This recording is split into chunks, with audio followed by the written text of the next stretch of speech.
खबर बहुत बड़ी है और बहुत जल्दी से आपको बता देना चाहता हूं। तुर्की बीच में कूद गया है। अल्लाह तुर्की को कामयाबी दे। इस मामले में मैं तुर्की के लिए दुआ करता हूं।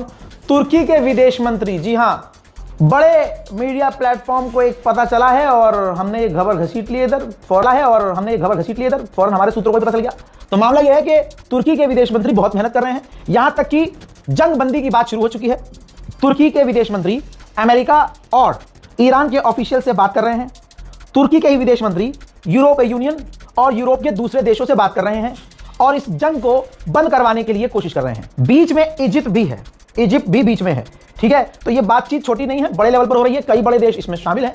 अब जो चैलेंज है वो ये कि डोनाल्ड ट्रंप को अपनी इज्जत मतलब प्यारी है कि भैया ऐसा ना हो कि इस बातचीत करवाई जा रही है इसमें हमें झुकना पड़ जाए, और 1 इंच भी अगर अमेरिका झुका तो पूरी दुनिया अमेरिका पर हंसेगी, ऐसा मानना है डोनाल्ड ट्रंप का। अच्छा, ईरान की इस वक्त जो इमेज है वो ये सोचिए है कि हमने तो अपना सब कुछ खो दिया और ईरान हम इस वक्त सुपर पावर हैं, बिना परमाणु के सुपर पावर हैं, तो हम अमेरिका की बात नहीं मानेंगे, अमेरिका की शर्तें नहीं मानेंगे।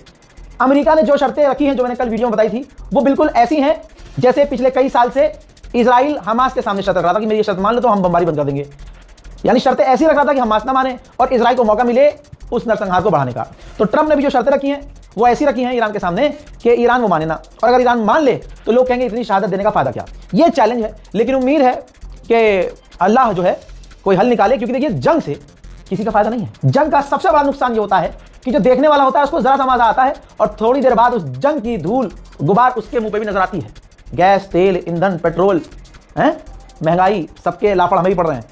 तो कोशिश यही है कि ईरान की जीत हो और ऐसी जीत हो कि ये जंग भी बंद हो जाए और दुनिया में शांति मनाए। उधर जहां अमेरिका और इजराइल ऐलान कर चुके, बकायदा नेतन्याहू ने सामने आकर ऐलान किया कि हमने ईरान की मिसाइलों को बेकार कर दिया है, ईरान अब हमला नहीं कर पा रहा है। हजरात, ये बात नेतन्याहू ने 3 दिन पहले कही थी। 3 दिन गुजर चुका है, ईरान धपाधप इजराइल के अंदर मिसाइलें मार रहा है और ईरान की मिसाइलें गिरती हुई नजर भी आ रही हैं। तेल अवीव और दूसरे इलाकों में जो मिसाइलें ईरान की कुछ घंटे पहले गिरी है, मंजर देखिए।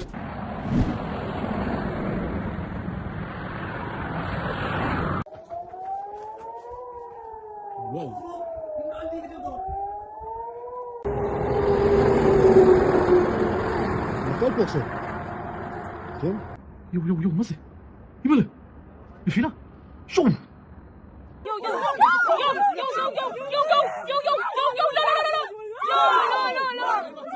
Oh my god!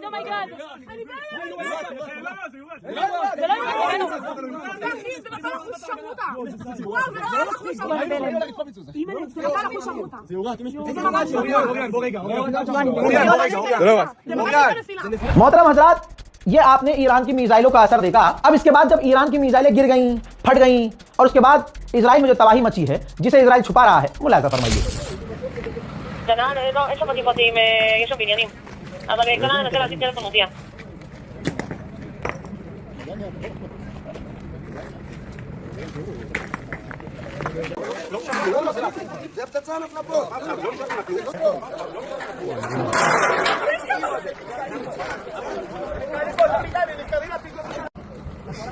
מרכז ירקון 407, גם אנחנו ממשיכים יותר צור עליון.